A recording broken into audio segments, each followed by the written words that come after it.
We humans are not the only beings with personalities, with minds capable of thought, and above all with emotions. The chimpanzees are helping us in so many ways, helping us to realize how stupidly arrogant we've been.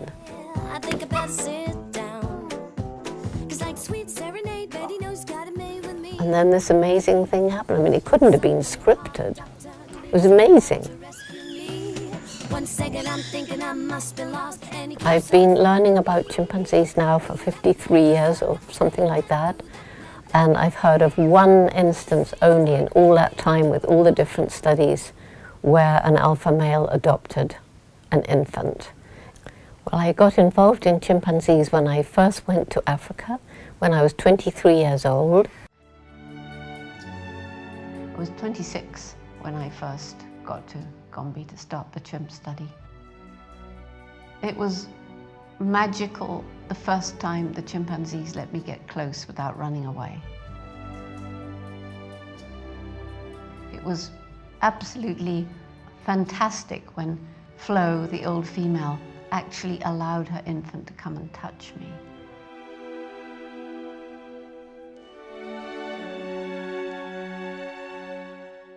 Well, at Gombe we have a videographer, and he's almost a chimpanzee, so he was running around with the chimpanzees, and he helped in the footage of the war in chimpanzee in the film.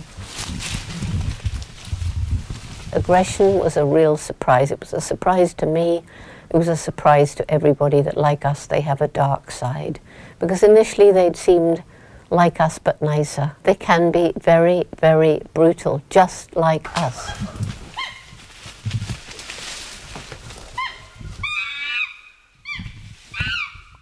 I first got involved with the film when I was approached by Disney Nature in Paris and asked if I would be interested in helping, particularly to promote a film on chimpanzees. The film team itself was experienced. They knew about Africa and they'd filmed chimps. And Christophe Barche, whose study it was, had been there for, I don't know, 30 years or something like that. So I wasn't really needed to be a scientific advisor.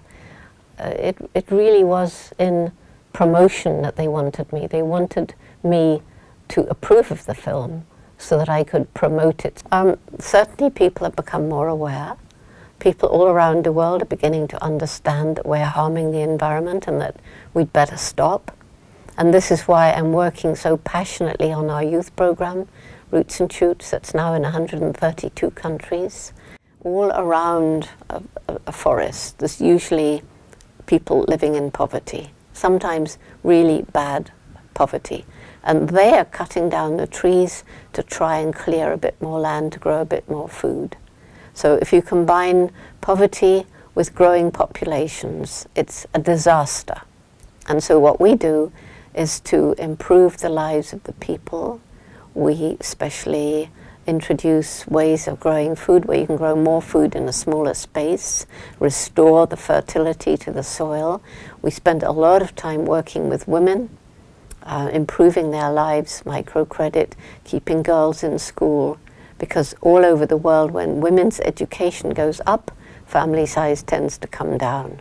To conserve chimpanzees, we have to conserve the forest. By conserving the forest, we are conserving the environment and therefore protecting many, many, many, many other species than chimpanzees.